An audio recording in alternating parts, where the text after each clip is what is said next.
దేవుని పరిశుద్ధ నామమునకు మహిమ కలుగునుగాక. కృపావాక్కు అను ఆధ్యాత్మిక కార్యక్రమమునకు మీకు స్వాగతం. ఈరోజు దేవుని వాక్యంలో భాగంగా సామెతల గ్రంథం నుండి సామెత.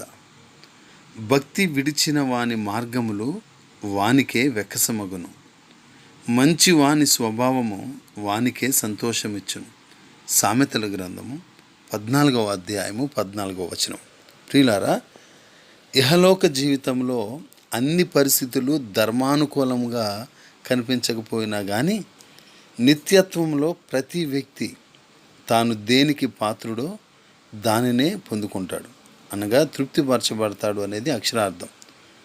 అంటే భక్తి విడిచిన వాని అనే పదానికి హృదయాన్ని ప్రక్కకు తిప్పుకున్నవాడు అని అక్షరార్థం అన్నమాట.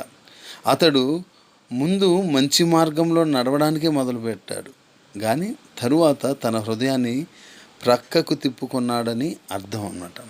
కనుక ప్రియులారా, దుష్టుడు నీతిమంతుడు, భక్తి లేనివాడు మంచివాడు, ఇరువురు తమ ప్రవర్తనను బట్టి ప్రతిఫలం పొందుతారు. వారు ఏమి విత్తుతారో దాన్నే కోస్తారు అనేది ఈ సామెత యొక్క భావం. గ్రహిద్దాం. May God bless you all.